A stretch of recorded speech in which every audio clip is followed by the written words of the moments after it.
মুসুর ডাল, কাঁচা লঙ্কা, আদা, রসুন, চিংড়ি মাছ পেস্ট করে নিয়েছি, আর পেঁয়াজ দিয়েছি একটা পেস্ট করে। তারপরে আমি দুটো বড় সাইজের পেঁয়াজ এখানে কুচি করে দিয়েছি। এর আগের ভিডিওতে আমি দিয়েছি বন্ধুরা সব, কিন্তু আমার ছেলে ফোন কেড়ে নেওয়ার কারণে আমি দিতে পারিনি, তাই বাকিটা এখন করছি, কিছু মনে করবেন না প্লিজ। দেবো এটা আর দেবো দিদি আসো। লঙ্কার কুচি, সরি এটা লঙ্কা পেস্ট, আসলে হলুদের পেস্ট,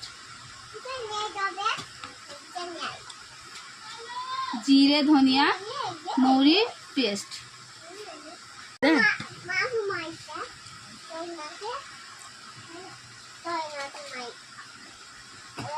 লবণ, ভালো করে মেখে নেব।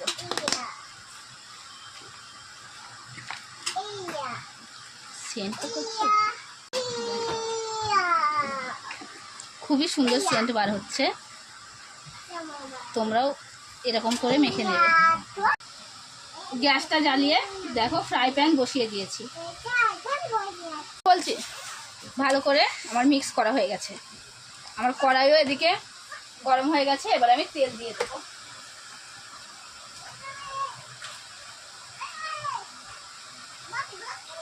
এখানে আমি সয়াবিন ইউজ করছি। গরম হওয়া পর্যন্ত অপেক্ষা করবো।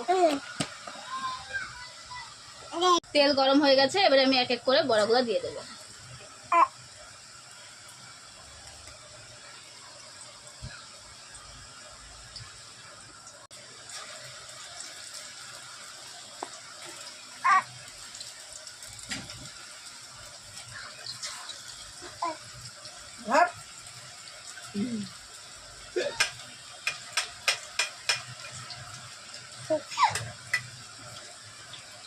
মিডিয়াম আঁচে দিয়ে ভেজে নেব আস্তে আস্তে ধীরে ধীরে, তা এর কারণে বড়াগুলো কাঁচা থাকবে না, মুচমুচ হবে, তাই না?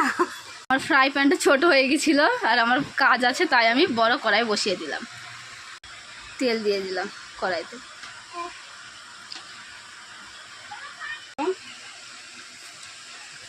কত সুন্দর মুচমুচে হয়েছে বন্ধুরা, আর খেতেও খুবই সুন্দর হয়েছে। এখন বড়াগুলো আমার বড়দি ভাজছে।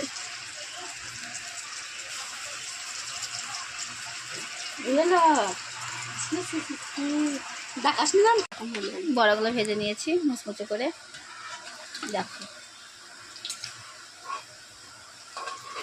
বাবাটাও বড়া খাচ্ছে, চিংড়ি মাছের বড়া। বন্ধুরা তোমরাও বাড়িতে বানিয়ে খেও।